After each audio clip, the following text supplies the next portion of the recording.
बघितलं तर मार्केटमध्ये आपल्याला कशा पद्धतीने वर्किंग करायचं आणि मार्केट उद्या कसं राहू शकतं. ह्याच्या आधी आपण बघणार आहे की मार्केटमध्ये आपण ज्या पद्धतीने प्रिडिक्शन केलं होतं त्या पद्धतीने मार्केटने आज वर्किंग केलंय तर काय.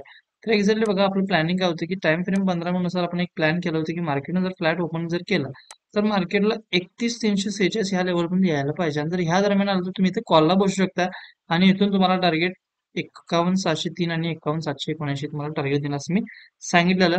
ऑलमोस्ट एवढ्यामध्येच आपला 20 रुपयाचा ट्रेड बघता बघता 55 ते 60 रुपये त्यानं हाय केला म्हणजे ऑलमोस्ट याच्यामध्ये पैसा डबल झाला. फक्त आज प्रीमियम डिके आज जास्त झाल्यामुळे आपण थोड्या प्रॉफिटमध्ये जर असं बुक केलं किंवा आपल्या ग्रुपला पण लगेच सांगितलं थोडंसं प्रॉफिट बुक करा. पण ऑलमोस्ट एकाच ट्रेडमध्ये किंवा एकाच प्रिडिक्शनमुळे आपला पैसा डबल आणि ट्रिपलला पण क्रॉस केलेला आहे. ओके, त्यामुळे अशाच प्रिडिक्शनसाठी रोज बघत राहा किंवा तुम्हाला रोज व्ह्यू समजून जाईल की आपलं प्रिडिक्शन कसं वर्किंग करतंय. त्याच्यानंतर आपण बघूया की निफ्टीमध्ये आपण ज्या पद्धतीने प्रिडिक्शन केलं त्या पद्धतीने निफ्टी वर्किंग केलेले आहे का. तर एक्झॅक्टली टाइम फ्रेम 5 मिनिटानुसार जर तुम्ही निफ्टीमध्ये बघितला तर निफ्टीमध्ये मी एकच कंडिशन सांगितलेलं की मार्केट इथून कॉल आला. दुसरी कंडिशनच नव्हती. इथून पडेल इथून डाऊन येईल काही कंडिशन्स नाही. इथे डाऊनचं पण मी कंडिशन टाकली नव्हती. आता जरी इथे दिसत असेल तुम्हाला तरी त्या दरम्यान तुम्हाला मी कंडिशन दिलीच नव्हती कारण मला एवढं माहित होतं की ह्याला सहज ब्रेक करून खाली येणार नाही आणि मार्केटने खाली आणलं पण नाही. परत कॉल साईडला कन्वर्ट केलं. त्या पद्धतीने जर तुम्ही बघितलं तर वन साईड रॅली केले 893 पासून 968 किंवा 983 म्हणजे टोटल 100 रुपयांचे तर राहिले आपल्या प्रिडिक्शन नुसार तर मार्केटने आज वर्किंग केलं 60-70 पॉईंट दिलेत. फक्त आज प्रीमियम डिकेमुळे आज आपलं जास्त बेनिफिट झालेला आहे पण 30-35 पॉईंट तर आपल्याला सहज निफ्टीने कॅच करून दिलेले आहे. ओके, आता बघूया आपल्याला उद्या मार्केटमध्ये कशा पद्धतीने वर्किंग करायचं आणि मार्केट उद्या कसं राहू शकतं. तर एक्झॅक्टली बघा मार्केटमध्ये ह्या ट्रेंड लाईनला भरपूर म्हणजे रिस्पेक्ट केलेला आहे मार्केटनं. ज्या वेळा ही ट्रेंड लाईन क्रॉस करेल, ओके, ज्या वेळा ही ट्रेड लाईन क्रॉस करेल त्याच वेळा तुमची जी कंडिशन आहे ती पुटला असायला पाहिजे अन्यथा इथे पुटला विचार करायचा नाही.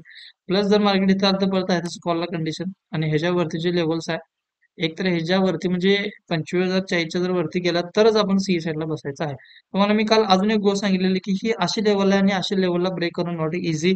कितीही मार्केटमध्ये बाहेर चालले तरी पण कुठे ना कुठे बाहेर हारणार कारण सेलर्स मोठ्या प्रमाणात हेवी असतात मार्केट झोनला. त्यामुळे 25,000 ह्या लेवलला मार्केटला एका दिवसात ब्रेक करणं नॉट इझी. तर एक्झॅक्टली त्यानं बऱ्याच वेळा रिट्रेसमेंट केलाय त्याला टच करायचा प्रयत्न केलाय. आता एक तर माझ्या हिशोबाने जर उद्या गॅपअप झालं तरच मार्केटमध्ये चांगलं जरासं मुवमेंट उद्या असेल. जर समजा फ्लॅट झालं किंवा गॅपडाऊन झालं तर थोडंसं चान्सेस एवढं पण नाहीत किंवा मार्केट एवढं पण चांगलं उद्या नसू शकतं. फक्त बघूया उद्या जर गॅपअप झालं मग तुम्हाला जरा बऱ्यापैकी कॉल साईडला 0 ट्रेडवर मिळू शकतोय आणि ह्याच्यावरचं जे टार्गेट येणार ते काय येणार ते तुम्हाला मी लाईव्ह मार्केटमध्ये सांगून देईन. ह्याच्यासाठी तुम्ही फक्त काय करायचंय आपल्या डिस्क्रिप्शन बॉक्समध्ये जायचं आणि तिथे आपली लिंक आहे आपल्या ग्रुपची किंवा आपल्या एसी प्रोफेशनल ह्या जर तुम्ही इंस्टाग्रामच्या जे पेजला गेला तर तुम्हाला तिथं आपली लिंक पण मिळून जाईल.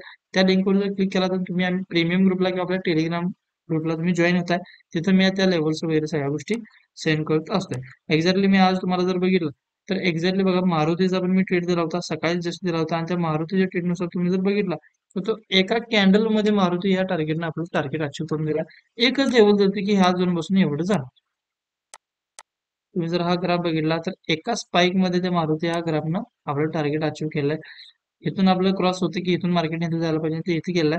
बऱ्यापैकी ही लेवल पण सहज म्हणजे कॅच केलं नसणार किंवा कुणाला मिळालं नसणार पण आपला जो व्ह्यू होता त्या व्ह्यू नुसार तरी मार्केटचं बिहेवियर होत आहे. तर एक्झॅक्टली ह्याच्यामुळे आपलं काय होतं तर कॉन्फिडन्स बिल्ड होतो किंवा ट्रेडिंगला जर तुम्ही एखाद्या लेवलला जर एंट्री करत असाल तर तुमचं कॉन्फिडन्स लेवल हाय असतं त्यामुळे कधीही तुमचा लॉस जरी झाला तर तुम्हाला कधीही मॅटर करत नाही.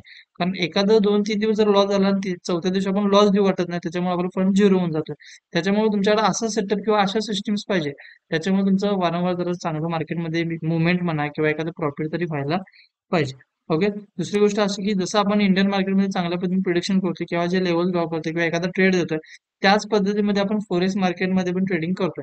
तर आपलं इन्स्टिट्यूट जे आहे ते एक्झॅक्टली त्याच्यामध्ये जे आपलं ट्रेनर आहे ते ट्रेनर आपले आपलं एक फॉरेक्स मार्केटचं 5 तारखेला म्हणजे येत्या 5 ऑगस्टला तर एक्झॅक्टली आपला एक वेबिनार आहे आणि त्या वेबिनारमध्ये तुम्हाला फॉरेक्स मार्केटचं बेसिक ऍडव्हान्स प्रो म्हणजे बऱ्यापैकी फॉरेक्स मार्केट म्हणजे काय आहे किंवा त्याच्या माध्यमातून कशा माध्यमातून पैसा मिळवला जातोय त्यात करन्सी पेअर्स कसे कसे आहेत ह्या सगळ्या बऱ्यापैकी तिथं गोष्टी तिथं शिकवल्या जाणार आहेत आणि ते अगदी फ्री आहेत.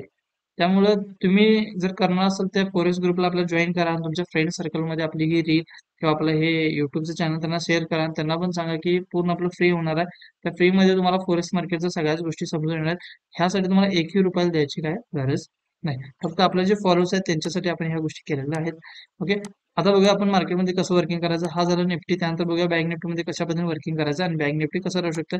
तर एक्झॅक्टली बँक निफ्टीमध्ये तुम्ही जर बघितलं तर बँक निफ्टी ह्या झोनपासून परत रेशनच खाऊ शकतं किंवा ह्या झोनपासून परत रेशनच खाऊ शकतं. जोपर्यंत ही लेवल क्रॉस करणार नाही, तोपर्यंत मार्केटमध्ये बायस येणार नाहीत. हे आधी आपण 3 दिवस 4 दिवस आधी डिस्कशन केलेलं आहे. ह्या झोनच्या वरती तुम्हाला कॉल साईडला चांगली मुवमेंट होऊ शकते आणि आता आपण वेट करत राहिलं तरी पण चालू शकते. जर समजा वरती जाऊन ह्या झोनपासून खाली येत असेल, जसं इथं आलेलं आहे तसं तुम्ही इथं कुठं ना कुठं पुढला ट्राय करू शकताय. नाहीतर उद्या जरा बँक निफ्टीला अवॉइड केलं तरी पण चालू शकते. ओके. अशाच प्रिडिक्शनसाठी आपल्याला फॉलो करा, बेल आयकॉनला क्लिक करा आणि सबस्क्राईब करा चॅनल. आणि आपलं हे चॅनल जर तुम्हाला आवडत असेल तर फ्रेंड सर्कलमध्ये शेअर करा.